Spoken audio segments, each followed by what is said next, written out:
Welcome to the Jones Zone, a podcast by Darryl and JJ Jones. Hope you enjoy this episode. Make sure to subscribe and follow us for similar content. We have videos explaining escrow, title insurance, how to get top dollar for your house, mistakes sellers make all the time, how to evict a bad tenant, and so much more. What is grease fire? You know, sometimes you're cooking in there, you're adding grease in there, keep cooking over and over and over again. Sometimes stuff spills on the bottom. I'm sure people see it that it smokes up sometimes, like, oh, it's just gonna burn right off. Keeping an eye open until it turns into a bigger issue. All right, hello everybody. Welcome to another episode of the Jones Zone. Today we have Alize and Erik with First Rate Restoration. These are the people you call when you get a flood, you get a plumbing leak.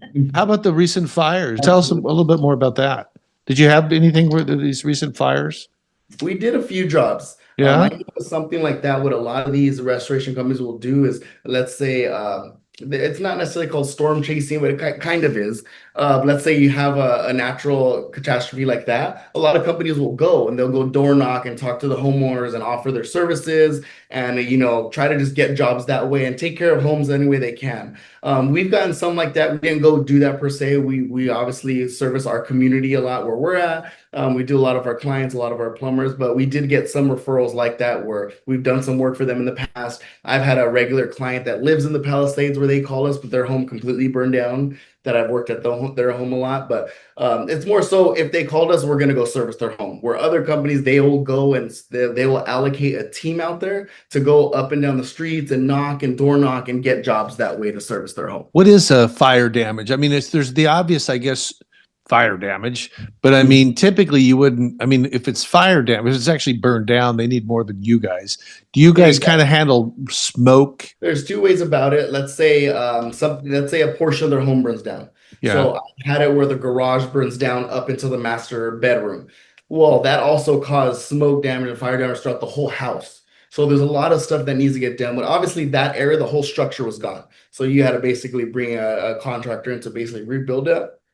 But there's a whole nother portion of the home where it's all the carpet, all the drywall, all the bedding, the clothes, anything inside that home that basically the whole home filled up with smoke. So there's all the insulation in the attic, in the walls. So what does that entail? I mean, you have to replace it or replace all of it. Okay, there's no. Basically down to the studs. Now I've had smoke damage where the recent one I had was grease fire from the stove.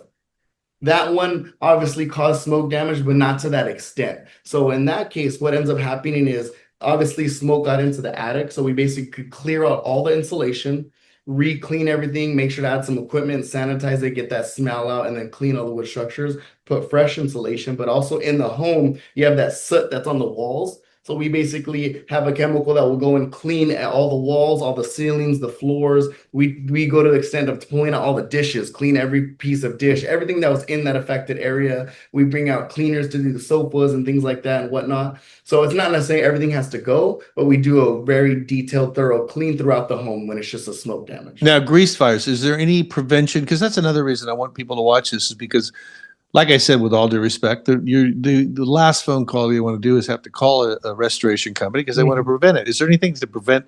What is grease fire? Is that the way I look at it is keeping those areas clean.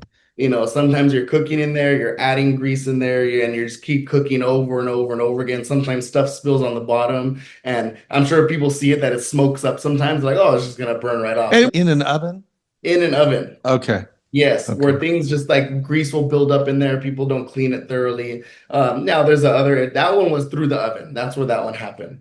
But little things like just keeping those areas clean. There's unnecessary grease and buildup and stuff that could be flammable that doesn't necessarily need to be there. So like kind of what I mentioned before, what you could attest to is a lot of this stuff could be prevented with just regular maintenance. Looking at it, running. Be specific. What regular maintenance? You've got your cleaning of your oven.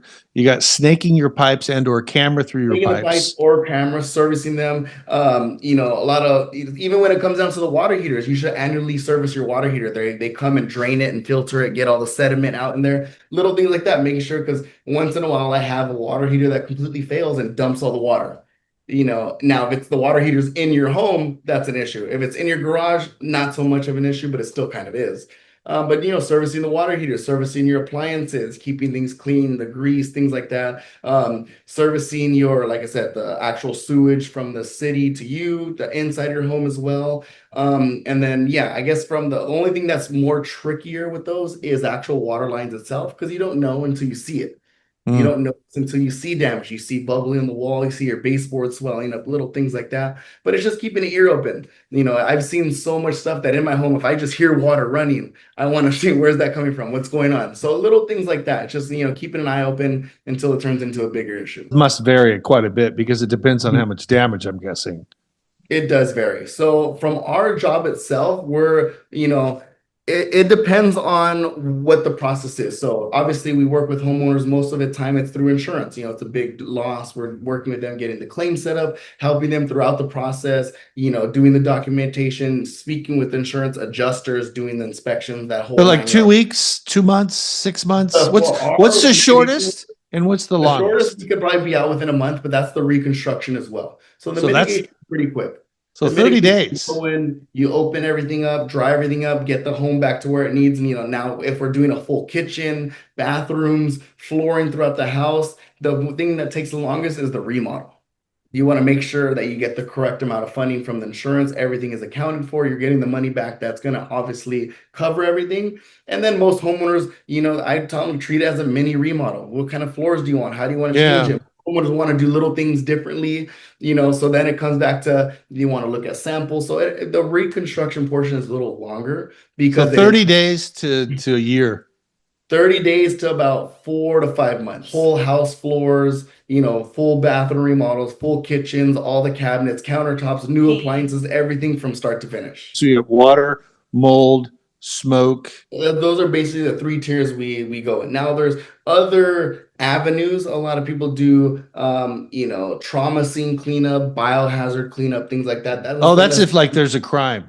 Exactly. So Ouch. it's a restoration kind of group, but everyone has their own niche. There's different companies that specialize in Do you just do that. so you do that? Because I actually sold a You don't house once necessarily do that. No. where there was well, it was a suicide. And yeah, that's blood You everywhere. have to bring someone in like that to do a biohazard cleanup, a trauma scene cleanup, to do all that. And that's not you guys. That's Exactly. in 3 weeks, folks. We're going to have a biohazard. I'm just kidding around. What's the biggest misconception about insurance and property damage? The one I come across the most is, I'm sure a lot of people see this with any type of insurance, health insurance, auto insurance, especially home insurance, is that when opening up a claim, you think the insurance is always looking at your home as the best interest. They want to make sure it's taken care of. The way I tell these clients is, yes, their insurance companies are there to service your home, but they're in a business of making money.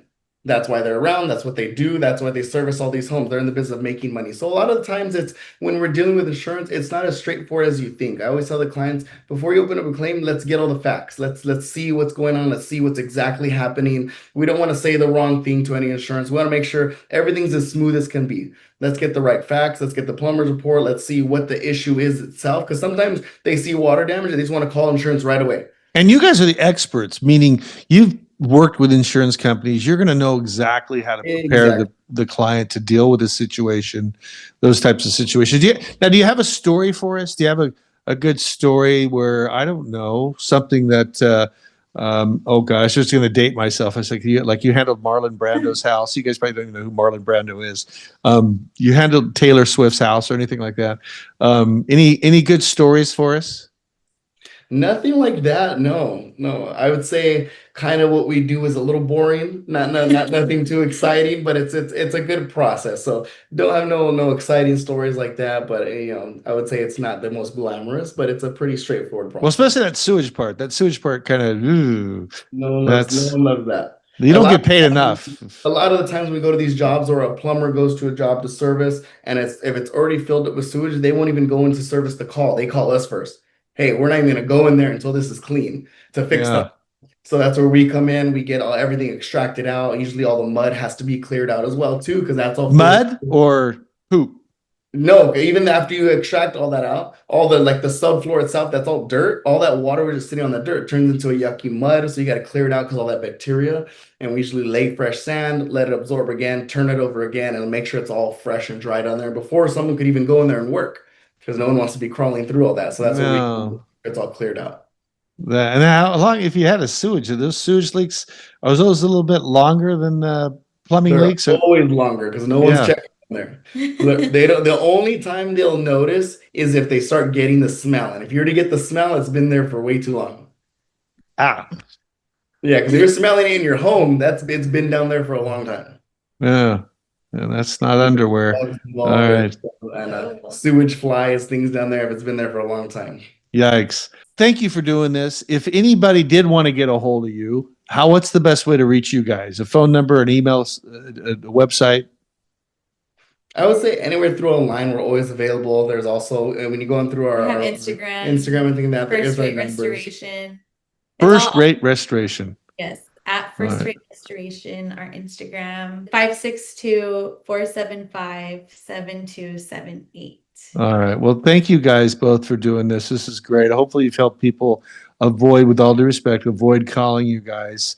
And then for those that need to, of course, here you are. So, Yeah, no okay. one wants to call us, but when we do get there, we'll make sure they're taken care of. Yes. Yeah, you got to. Service all Orange County, LA County. Well, one of my wealthiest clients actually was someone that dealt with sewage. I think he dealt with sewage lines, big sewage lines. I mean, like in streets and stuff. So I guess my point though is, hey man, someone's got to do it. Nobody wants to do it. You got to pay that guy a lot of money.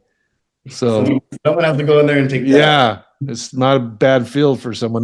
That may be a field that actually survives AI, with AI taking over everything. That and basically all the trades. Yeah. Restoration, construction, electrical, all that stuff. We're For always sure. people.